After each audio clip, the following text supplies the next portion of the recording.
Hi, and welcome to Console Room's interview with Gareth David-Lloyd from Torchwood and briefly Doctor Who. So my name is Stacey Smith. I'm a Doctor Who writer and editor, and I'll be interviewing Gareth. But you can, of course, post questions, and I will get them and read them out. So do feel free to ask stuff. So Gareth, thank you very much for joining us. No problem. Thank you for having me on. It's lovely. Yeah, so I guess I wanted to start with my most pressing question. What's it like to have a shrine? It's Ianto that's got a shrine. It's not me, thankfully. It's very flattering that a character that I was involved with, that I helped bring to life, has moved people to erect a shrine in his memory. It's very flattering and lovely to think that the character touched so many people to that extent, where you know, he's still sorely missed to this day, really. So yeah, it's lovely, very flattering to be involved with.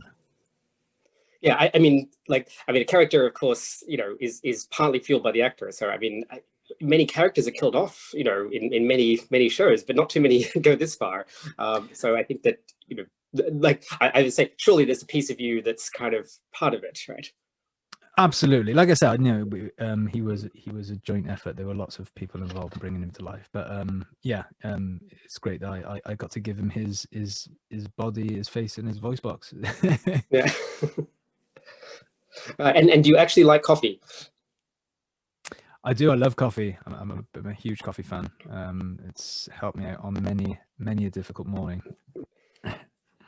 All right. So what's it like to kiss John Barrowman?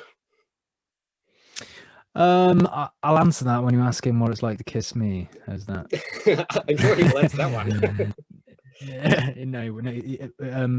Like I said at the time, I was a young actor who was just so excited to be part of such an amazing project that I think I would have kissed anyone. I was just very lucky, and that it was John, him being the sort of beautiful enigma that he is. Yeah, cool. And so, like, do you keep in touch with the cast from Torchwood? Yeah, absolutely. We chat online and message each other all the time. Obviously, we haven't seen as much of each other as we would have liked for the past year, but we always bump into each other at conventions and events, and you know, we'll always check up on each other, make sure we're all doing okay. We bonded on set. It was a proper family atmosphere.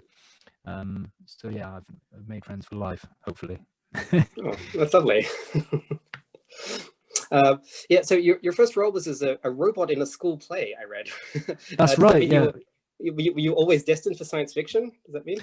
I don't know. It wasn't unsimilar to a Dalek, the voice that I gave him. So maybe that was an early indication. That's where I was heading.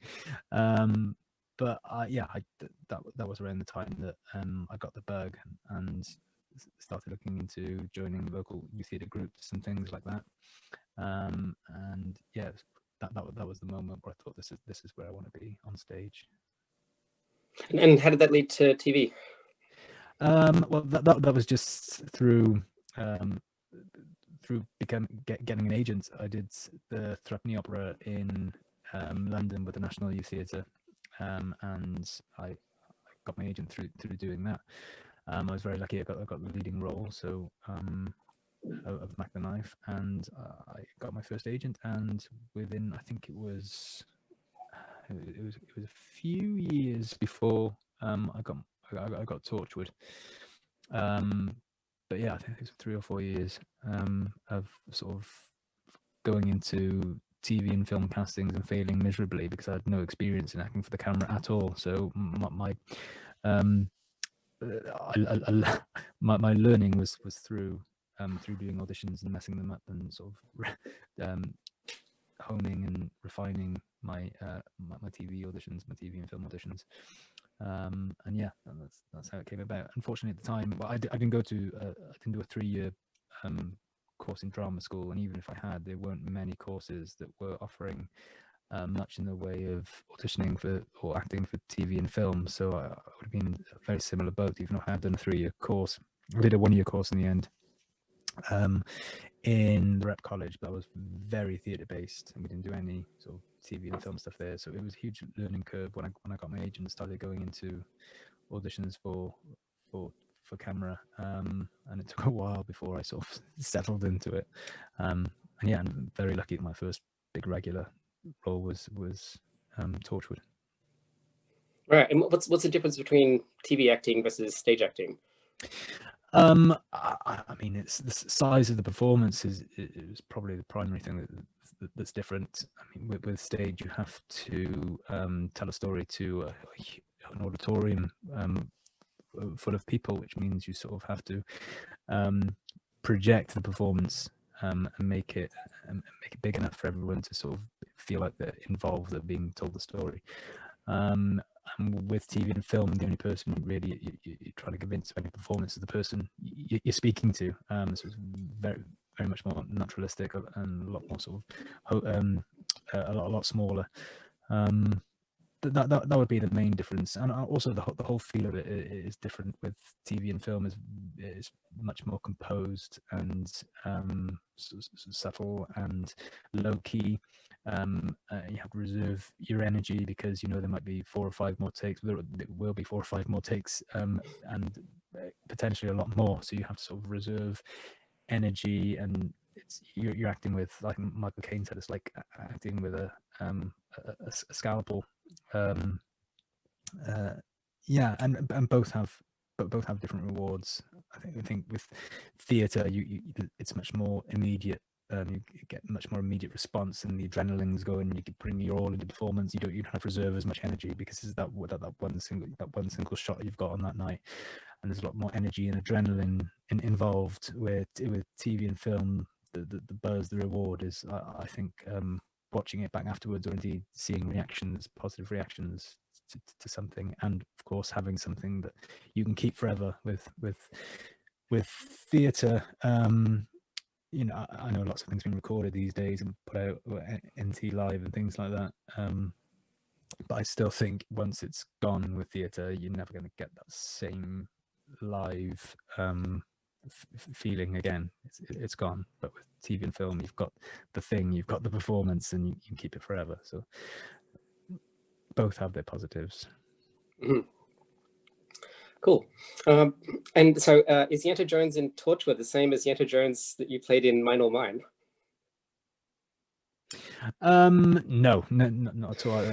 Ianto Jones in Mine or Mine was definitely a gay character, and I think a bit more confident, less guarded, bit more full of himself. Where Ianto is very much more guarded, very much more sexually complex, and yeah, very different. A couple of similarities. They look similar. They sound similar, but certainly not the same character. All right. And at one point in season 2 of Torchwood, they were going to basically sort of, you know, kill and resurrect you instead of Owen, and then they swapped that around. How do you think that would have played out? I think it would have been fine. I completely understand the decision to switch it. I mean, I think it is far more fascinating to see the doctor, the guy who deals with corpses, becoming a corpse himself, the dead dealing with the dead. But also I get the initial idea for Ianto. But yeah, I'm happy they changed it. One of the reasons is because obviously I got to come back for season 3 where poor Owen didn't. Yeah. So how would you compare, say, Chris Trimble as a writer compared to Russell T Davies as a writer? I'd say out of all the showrunners, Chris and Russell are probably the most similar in sort of tone. They both have this amazing ability to break your heart and make you laugh in the same moment. So yeah, I was really excited when Chris took over because I knew some of sort of that Russell's fun would come back into it. Cool. And did you work with the showrunners very closely, or were they sort of like at a bit of a remove? I think producers and showrunners are always a bit removed. There are some that like to be on set all the time, but we were very aware that they were always watching, whether they were there or not. They were watching. I mean, it's their baby, so who can blame them? But yes, you sort of felt their presence without necessarily seeing them all the time, and they'd be very candid when you'd see them in read-throughs and when they did pop down to set and things like that. So they always were very encouraging and welcoming and lovely when we did see them. Cool. So we have a couple of comments and questions in the chat. So Loki Stark says, I actually asked John what it was like to kiss you, Gareth, and he said it was amazing. He also told the story of how Eve kept missing up your kissing scene. So we have verification. That's right. Oh, good. Thanks, John. Yes, she did. I think she was just enjoying looking through the glass of the hothouse and watching us get it on. I think, which was the main reason she kept sort of stalling her entrance. But yeah, it was great fun, that scene. Yeah, I mean, I think for me, what I really liked was like just how visible this was, and also just kind of how chill all the queer stuff was. Like, it wasn't like, it's a very special moment of TV. It was just kind of like, this is just, basically like, horny people around the office, and I've definitely worked in that kind of office.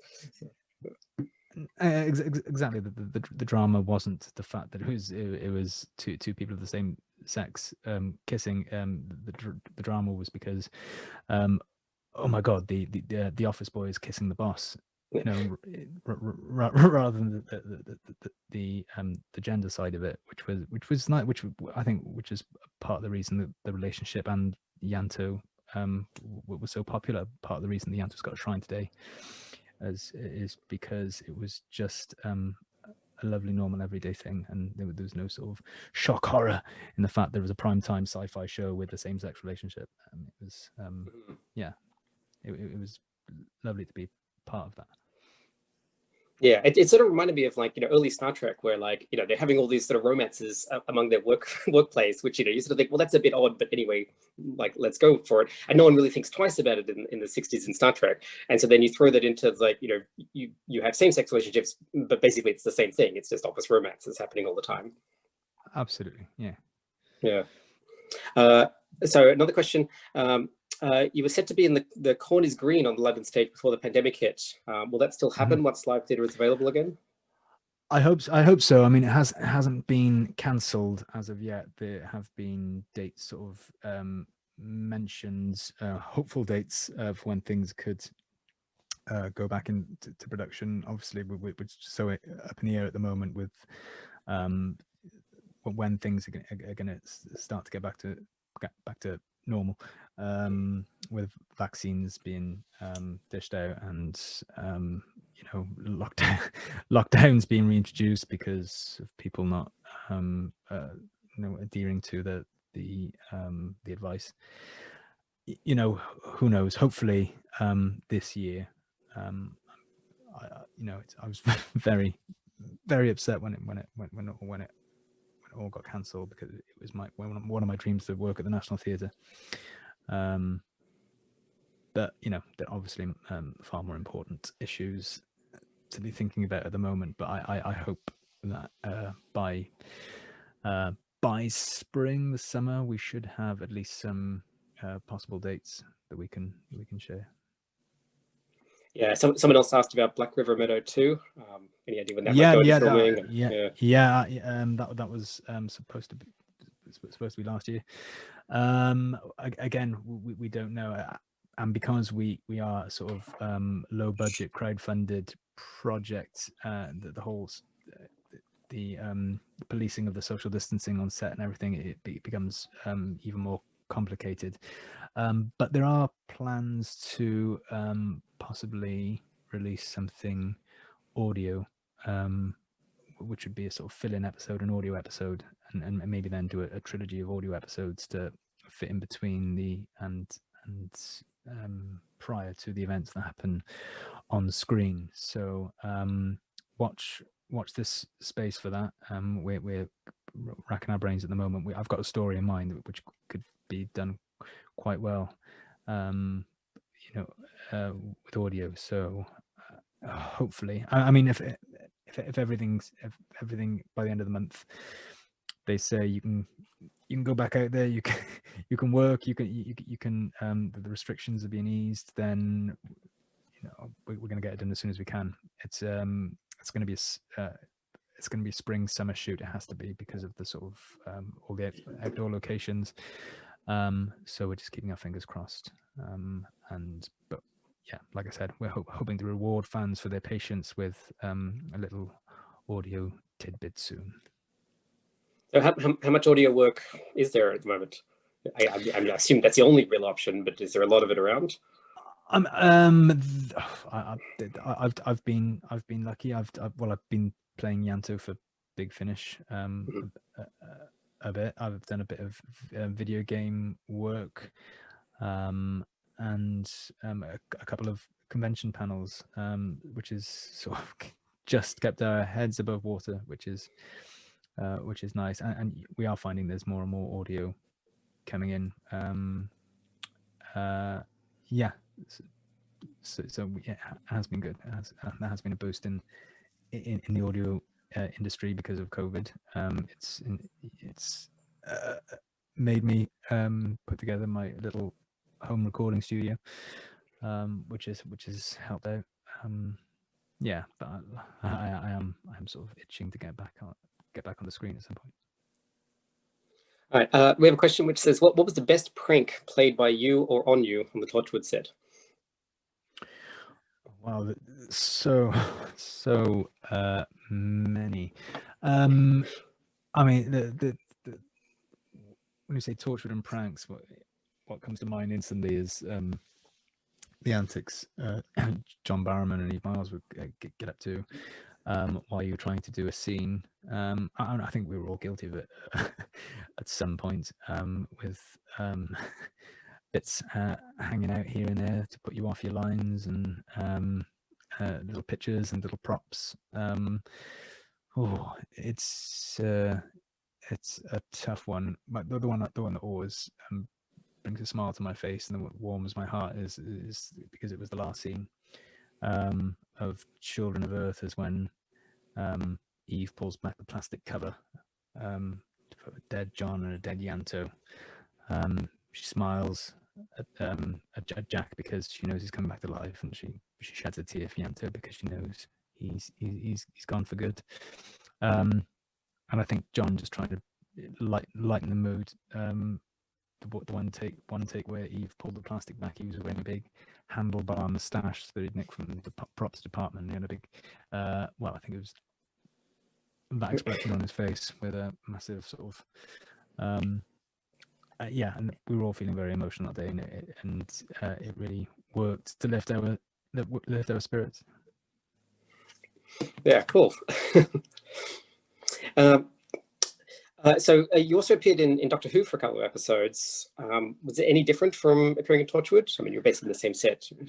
It's the same set, the same characters. We just had to sort of push the performances a little more, I think, because it was a family show, and then we knew there would be little ones watching. You've just got to slightly bring more height to the performances to get things across.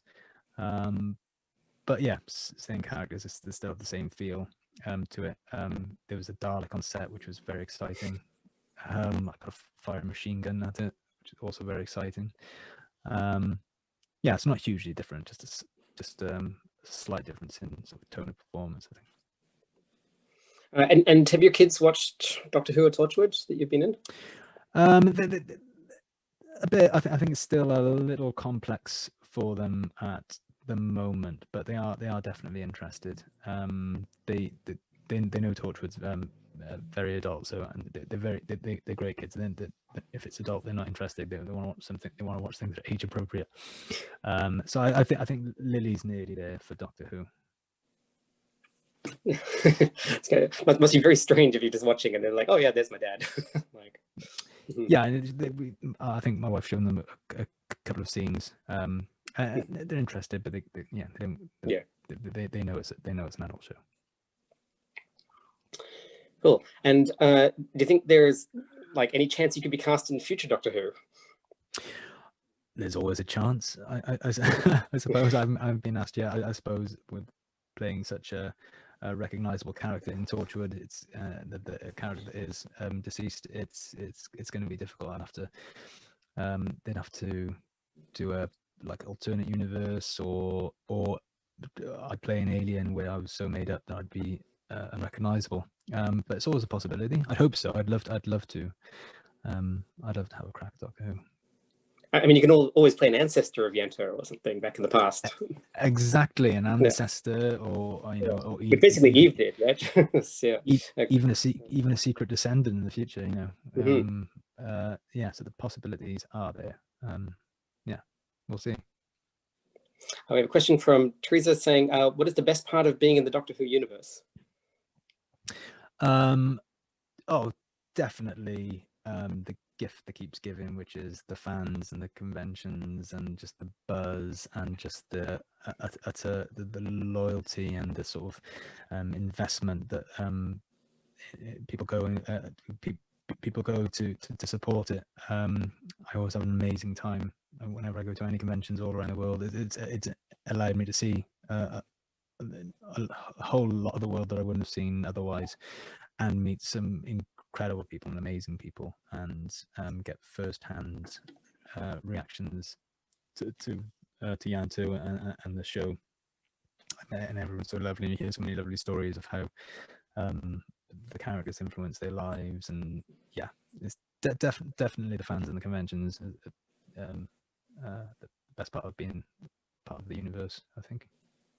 Yeah, I mean, I think the sort of the death of Ianto is kind of this crisis point of it for fandom, where I think you sort of see the best and the worst at the same time. So you see, people rallying together because they really care about this character and they want this character to come back, and there's campaigns and so on. And then there was a lot of money raised for charity along the way. And at the same time, there were like death threats and things like that. And so I think you sort of see this kind of real spectrum. People do take it too far. I mean, it was drama at the end of the day, and if you're emotionally moved by it, then it's done its job. But I think death threats, I think sending coffee and things like that in sort of in a quirky protest is great. All that stuff is lovely, but I think death threats is just a bit scary and unnecessary, and mind-boggling. So I mean, there is a dark side, but it's a very, very small part of it. The majority of the fandom is lovely. Yeah, I agree. I think sometimes the small voices can get amplified with the bullhorn, but yeah, it's true. I mean, okay, so we have a question. Don Kaiser says, wonderful 40 minutes talking to you about gardening when you were there in Minnesota. He was wondering how your garden is doing. My garden is great. We had a bit of a session, obviously, this summer, not being able to do much else. We cleaned up the back. We had a really good grape harvest, and I've made a big. I made 3 gallons of wine from the grapes in the garden. So I tried it once when it was on the last racking off. It was all right. I'm interested for a first one. I'm quite pleased. But it's looking great. There's lots more space. The kids are enjoying it, and we've now got a clear path up to the woods and the fields behind our house. So yeah, it's been a great summer of gardening. Thank you very much, Don. So we actually have a couple of related questions. So Nancy says, I would love to have you as the 14th Doctor or future Doctor. And then Larry says, if offered, would you actually play the Doctor? And if so, what would your version of the Doctor be like? Well, that's a little unfair, putting me on the spot like that. I've never really thought about it.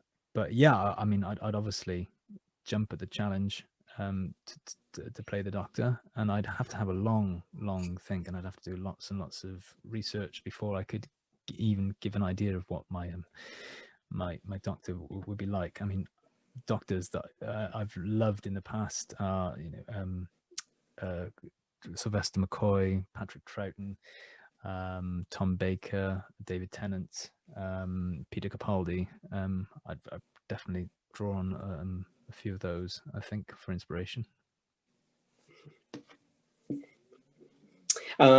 So yes, another question is, how much have you done with music since you were last at Console Room? Because you were in a band. Yeah, no, we the Blue Gillespie, Blue Gillespie. no more. That band disbanded in 2012, 13. Was it something like that? But with myself and one of the other musicians from the band and a couple of new guys we have been working on a new project. And yeah, I don't know, without speaking to them, how much I can give away. But we got our first track pretty much down, ready. Well, we got our first track ready to jam just before Christmas, which just before the new lockdown came in. There were relaxed restrictions, so we were able to, with social distancing and precautions, share a space and get together to write some stuff. We've also done a lot online, and then the new restrictions came in just before Christmas, and we were like, right, we got to let's put a pause on that. But we have got a track down, and we've got ideas for 6 or 7 others. They just need putting together and making jam ready. So yeah, we're excited about that, and yeah, but as in as far as the time frame goes, again, it's all a bit up in the air. Who knows? Cool. And I think, Ianto and Jack's relationship really came at the right moment, I think, in terms of sort of like the queer community. So how does it feel to kind of be a gay icon? It's been a lot of positive pushback from that. Any type of icon is huge for any actor. So yeah, I'm very, very stoked and very happy about it. I'm very flattered, and yeah, ever since the shrine is nearly sort of 13 years old, or is 13 years old, which is mind-boggling, but also very always warms my heart to think that there are so many people that have that hold Ianto on that pedestal. Yeah, so it's lovely. Yeah, being any type of icon is good, except maybe serial killer icon would not be as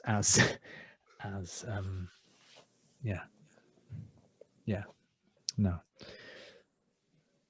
All right. Nancy asks, since you can't be in the studio together right now, is it harder to interact with other actors while recording Big Finish stories? It's not. Well, it's just really different. You just have to. It's just a new discipline, and it's just you're so used to seeing other people and chatting them beforehand and getting the feel of and seeing them in the room, even though it's audio. You get to stand next to the person, and you get to you get more of a three-dimensional idea of their performance because they're there emoting in front of you, and it's just I suppose it makes you more disciplined, actually, because it is just the voice you can hear. You have to listen you have to listen more carefully. You have to be more present. So in some ways it's more difficult, but also in others more effective in the process of getting good audio performances out of actors. Saying that, I can't wait to get back into a studio and actually see people and meet people and hug people, and and is it recorded sort of as live, like everybody's just reading their bits sort of over Zoom? They try to. There's a program called Clean Feed, which a lot of companies are using now to bring actors together. It's the best sort of online recording app you can get, I think, at the moment. So yeah, but that is basically it. Very similar to sort of bringing people together on Zoom, and you get to hear everyone and talk to everyone, and yeah, so it's a different discipline, but it's been necessary, and it's been a big learning curve. And now I've got a home recording studio, so even when things go back, start getting back to normal, at least I've that facility if I need to do work for for other countries. Cool. Chris Tony says, we are cooking more due to the pandemic. Are you trying any new recipes or making any fun meals? I'm making lots of chili. I've been making lots of chili. I've been making and my Sunday roasts of they've got better. Yeah, I don't know. I suppose you've got more time to plan because you're at home, so you've got more time to get the ingredients, and you think I'll do that. And because I love cooking as well, you do sort of look for little things you can sort of reward yourself for being in all the time. Things to make everyday things just a little bit more exciting, give them a bit more spice.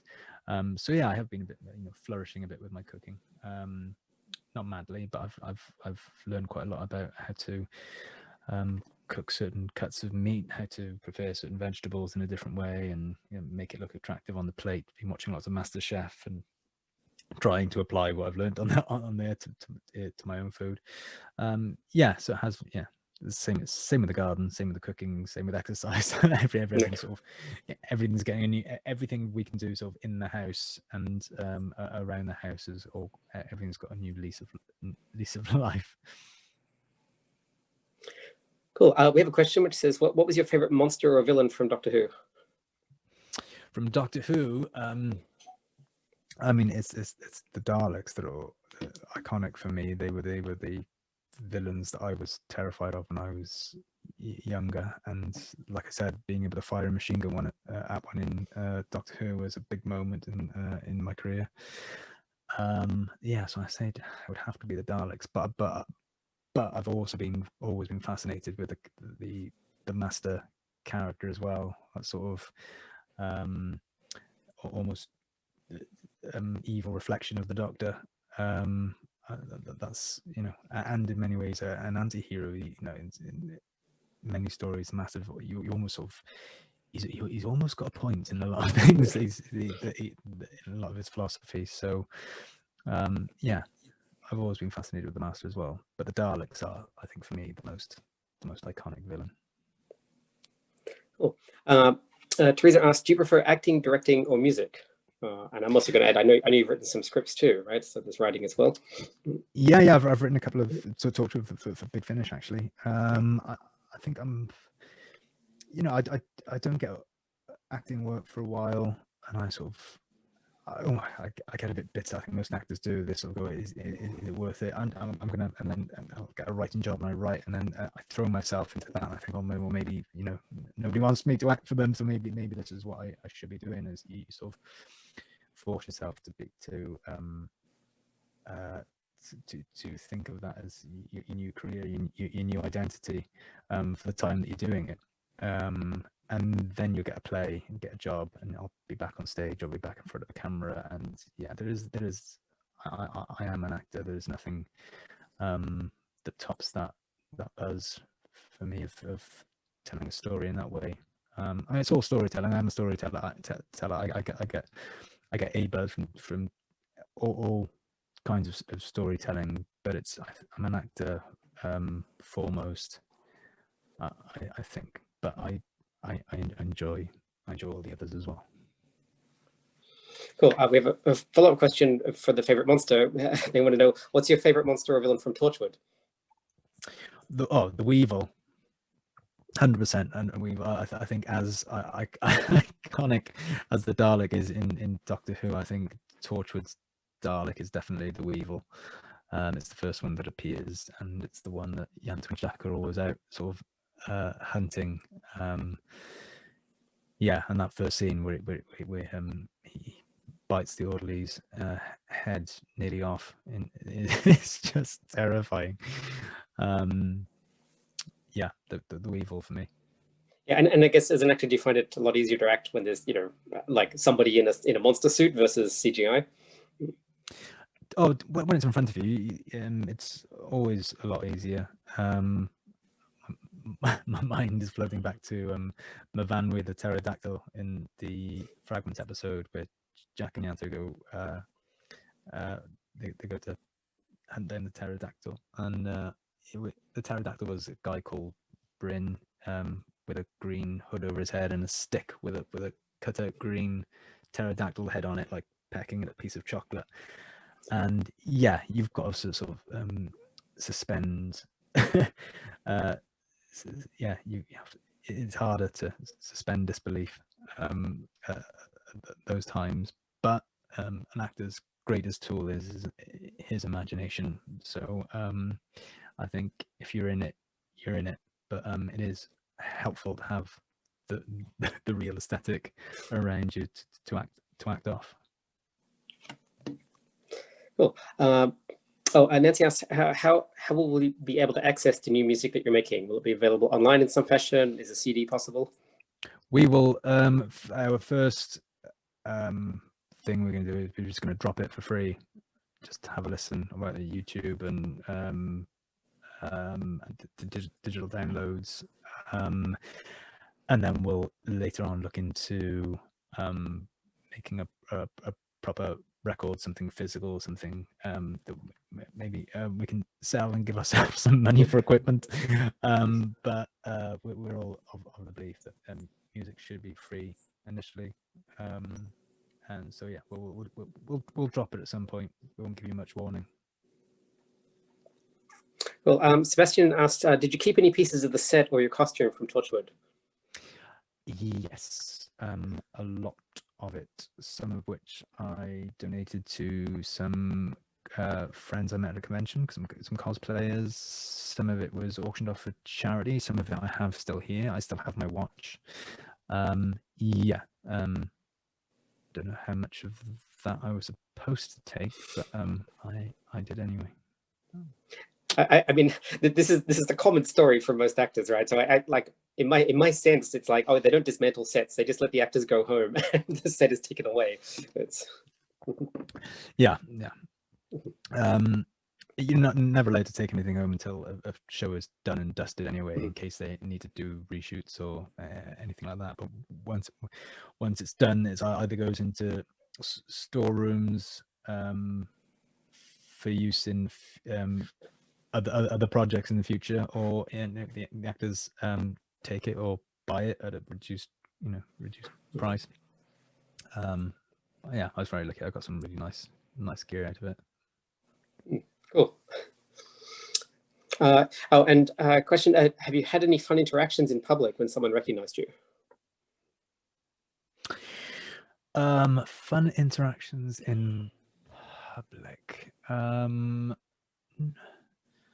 Not really. I don't tend to get recognized a great deal. I mean, I did close towards the time that the show was on, I suppose, because I look more like the character then. I'm quite a bit of a scruff in real life. I've got beard, and I mean, when I got Torchwood, one of my first audition, I think Russell said I looked like Grizzly Adams because I had a big beard and big like long hair. I think the only reason I got it is because he remembered what I looked like in another project that I'd done for him. So yeah, I don't get recognized a great deal. Asda a few times. Yeah, just randomly. But nothing shocking or no massive anecdotes related to that. Cool. So Larry asked, do you have a dream role for anything that's currently out there? Like, would you want to be in the Marvel Universe or current Netflix series? Star Trek. I'd love to be in Star Trek. Picard especially, I think. Discovery, I loved the first series of Discovery, and I really liked the second one, and I sort of like this one, but it's Picard for me at the moment. I'd love to be in Picard, or something as exciting as that first series of Discovery, where it was just bam bam bam bam action. It was so exciting, action drama. I found like this last series is great as it's slowed down quite a lot, and the pace and the format feels slightly different. I don't know what it is. Yeah, I'd jump at the chance to do anything in the Star Trek universe. Though I've been a massive Trekkie since I was very young. Cool. Ben asks, what is it like to work for Big Finish? Amazing. Big Finish. They I mean, they've really saved me over the past few years. Actually, there were touch and go moments where I was like feeling quite worthless and useless, and no work was coming in, auditions were coming in, and you go there and then they make you feel like you're worth something, and they have with me anyway.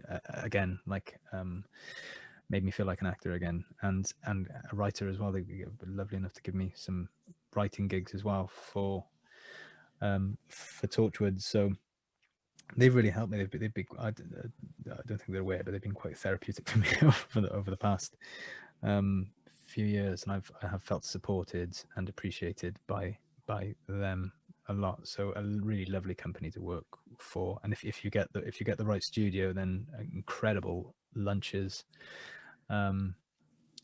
With the best lunches ever, literally better than any TV job I've ever been on. The best lunches. So yeah, all in all, brilliant. Awesome. Yes, and we've heard the legendary stories of these lunches. It sounds amazing. Yeah. Yes. Teresa asks, what do you miss most about playing Ianto?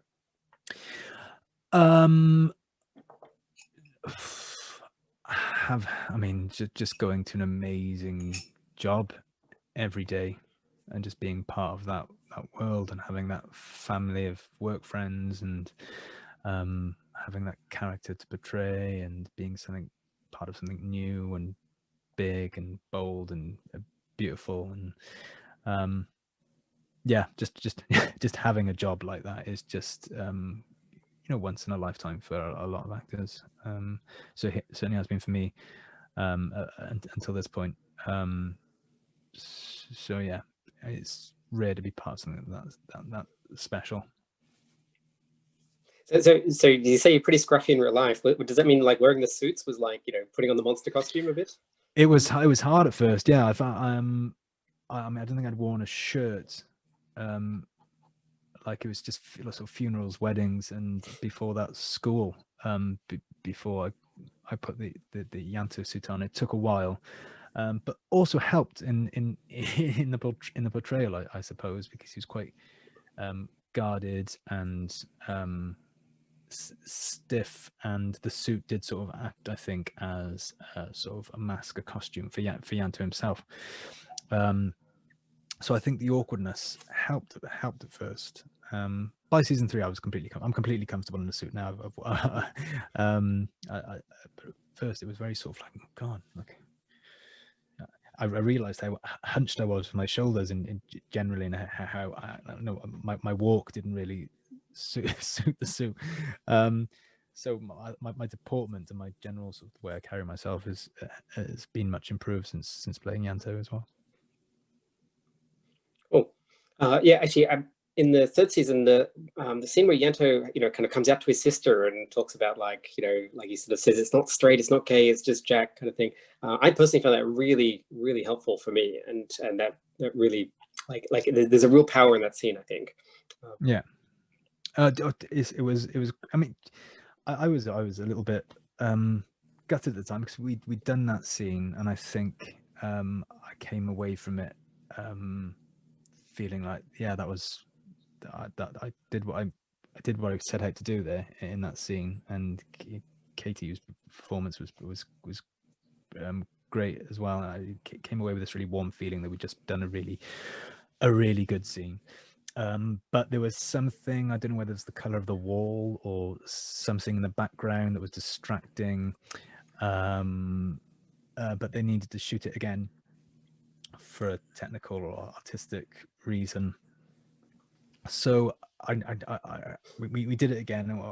If bits of it felt like it was just a sort of carbon copy of what we did before. So I didn't feel quite as warm coming away from it, because I felt like it was in the moment the first time round. But then watching it back afterwards, it was like it did have that same feel for me that the first time we did it. So yeah, it's a scene I'm very very proud of, and yeah, all turned out okay in the end. I guess there just must be a lot of television that, of course, most of us don't see, and you capture lightning in a bottle, and then it's like, oh, sorry, the sound wasn't working. Let's do it again. Yeah, yes, I've seen many actors get really frustrated, but then you that's the job, isn't it? You as an actor on TV and film, that's what you're expected to do. If something goes wrong, you have to do it again with the same authenticity and gusto. So that's our job. Cool. Someone is asking, what's your best memory from when you visited us at Console Room in person back in 2015? Oh, everyone was so lovely, and I got recommended a restaurant. Is it the Farmer's Daughter? Is that a restaurant in? I don't live in Minneapolis. I live in Canada, so yeah. Right, yeah. I think it's called the Farmer's Daughter. It was like one of the best recommendations from a corner for food I've ever had. I went there on my own, but it was beautiful. It was proper farm to fork food. And I walked all the way there from the hotel, and I walked back, and I had a beer in a really nice bar. And I just loved the general feel of Minnesota. Full stop. I mean, dying to come back, actually. Yeah, and I will be someday when I'm allowed. Cool. Yes, we've got lots of compliments on the idea of you being in Star Trek. So people saying you'd look fantastic in a Starfleet uniform, you'd be great in Picard, you'd be great in any Trek. So I think you really hit a nerve there. There's a lot of. Oh, thank you. Please write to the producers and tell them. Bachelor Farmer is the name of the restaurant. Thank you. Yeah. Damn good restaurant that was. Yeah, please write to Star Trek and tell them that I'm willing. All right. Oh, so Diana asked a question. How do you think they would have written for you for Miracle Day, season 4 of Torchwood? The story would have to be different, of course, since Jack hadn't lost you. Yeah, I think Miracle Day would have been a different show. It might not even be called Miracle Day. I don't know. They would have that would have meant they'd gone in a completely different direction. I think if Ianto was still around, if I was in it, then I don't know. I really don't know. I don't know how Ianto would have. I've never really thought. That's a really good question. Obviously, Jack and you'd still be annoyed with Jack for gallivanting around and not being in touch with his emotions. But yeah, it would have been interesting because it did really put Jack in a sort of emotional place losing Ianto. So it's hard for me to think of him in that situation. Yeah, tough one. I'll get back to you on that. Oh, okay. So follow up to Star Trek future appearance. Would you rather play a villain or a hero? Do you want to go up against Picard, or do you want to be on his side? I always like the characters in Star Trek that are a bit neither one nor well. They're sort of good guys, but they have sort of major sort of flaws. The cocky characters, or the sort of insecure characters like Barclay in Next Generation, and I suppose Philippa in Star Trek Discovery. The characters that are there, they're on team, but they've got flaws. They've got learning curves. They need to they've got issues they need to address. That's always fun to play. So I won't go as black and white as hero or villain, but somewhere in between. Well, it sounds like perfect Star Trek. Yes. Yeah. Oh yeah, and how did it feel to have a cyber woman as a girlfriend? Fantastic. I mean, when I got that script, actually, I was so used to Ianto just being the sort of background character with the odd dry, flirty one-liner, that I was just bowled over. I couldn't believe they were going to give me that type of responsibility, driving an episode like that, especially when it was so good, and especially when written by Chris Chibnall. It was, yeah, I was blown away. I didn't think that character would have been given that spotlight, and he was. And yeah, it was every word of that script I fell in love with as soon as I read it. Cool. Oh, so we have a sad note. It says, sounds like Bachelor Farmer closed down last year. So I guess that's the sad part of this lockdown. I'm not coming back. Yeah. No, I'm not coming. That's it. Well, I can imagine. I was going to say, why did it close down? But obviously, it's not too difficult to imagine why. What a shame. That was a lovely restaurant. But I'm sure there'll be new restaurants in Minnesota. I am coming back. I'm only joking. I'm obviously coming back. It's the people who make it, not the restaurants. Yes. All right. So we have 10 minutes remaining. Can you tell us about upcoming projects that you have? Upcoming, like I said, I'm sort of whittling away at the script at the moment. That would be an audio Black River Meadow episode, and I'm also doing a couple of short films that I have scheduled, that were scheduled for this month and have now obviously been pushed back. They're quite nice little films, and of course there's The Corn is Green, which is all up in the air, but that I'm keeping all my fingers and toes crossed for that one, hoping that will go ahead at some point this year. And in this climate, that's about it at the moment. I mean, it's difficult. Hopefully there'll be more audio stuff coming along, more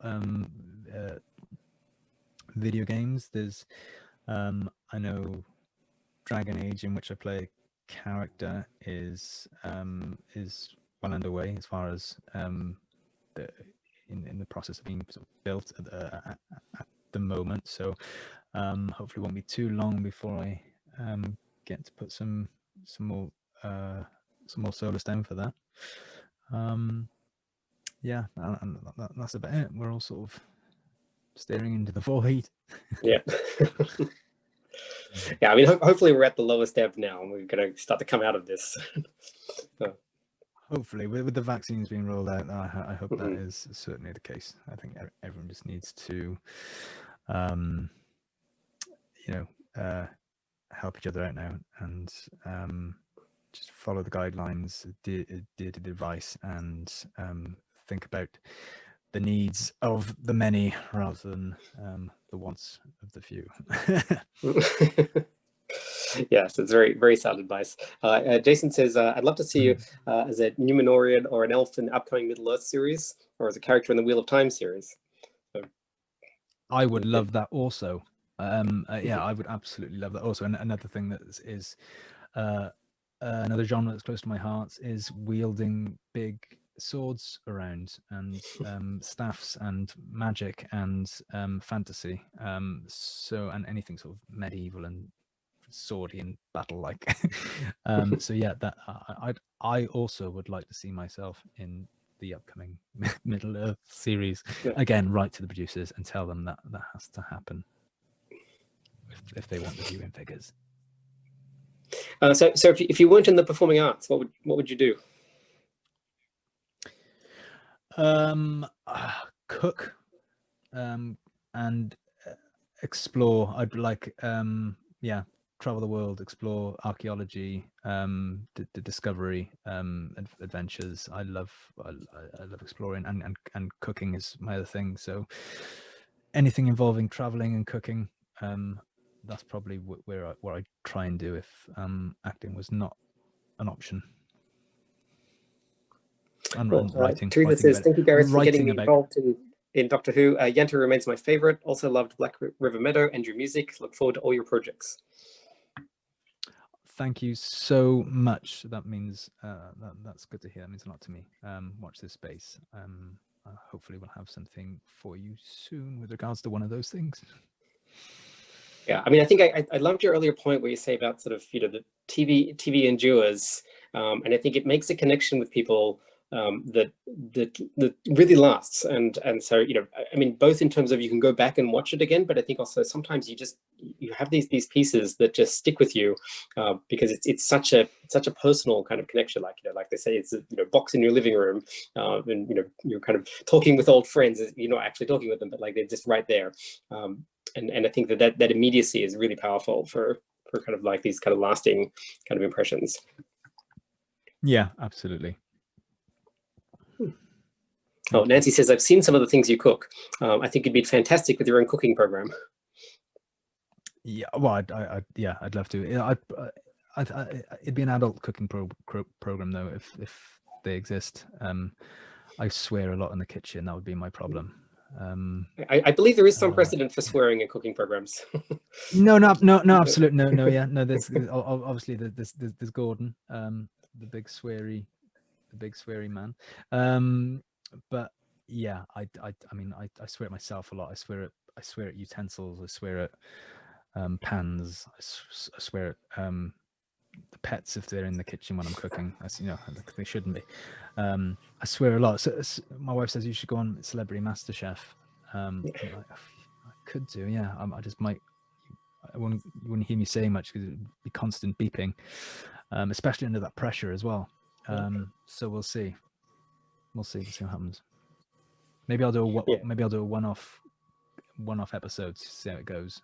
Film it myself and see if I can refrain, bring the swearing down. We'll see. I'll try. Yeah. Oh, okay. So Kelly says, would you go on a celebrity cooking program if you were offered? Yeah, I mean, like I said, Celebrity MasterChef would be. I'd love to do, and I know Kai Owen would as well. He said he'd like to do MasterChef. So maybe they could do a Torchwood one because I know Naoko cooks as well very, very well. So yeah, maybe they'll do a one-off Torchwood MasterChef. Yeah, well, there you go. The adult content is already built in then. Exactly. Chris Tony asks, what pets do you have? We've got two cats, Lucky and Fluffy. We've got one dog, Darcy. She was sister to Maynard, who we lost 3 years back. Had those from puppies. Got those around season 2 of Torchwood, actually. So she's been with me for a while. She's our baby. She's 13, but she's still got loads of life in her. And most recently, we bought my daughter a Lake Chapala garter snake, Mexican garter snake. Oh. And called Stripes, who's getting on very well. He's been with us 6 months and he's already shed 3 times and he's getting bigger, to my wife's horror. But yeah, so yeah, we love animals in our household. Oh, fantastic. All right, well, we're just about out of time, so I would just like to say thank you very, very much for being here and for joining us and answering all the questions and providing your insights. And so, yes, we're starting to get some, thank yous in the chats and so on, and good luck for future projects. It's a tough storm to weather, but hopefully, yeah. Hopefully, when we all get out of this, and then we can get back to bringing entertainment back in this much more active way. Oh, lovely! Thank you to everyone for tuning in, and yeah, I really appreciate you bringing me on. It's been nice to make contact with more humans. Thanks, guys. See you soon. Cool. Thank you so much. So if you're currently watching this, please like the video and subscribe to our page. Console Room is happening virtually January 15th through January 17th. Find out all the things that are happening by visiting the website www.console-room.com. Thank you very much, Gareth. Thank you. Bye-bye.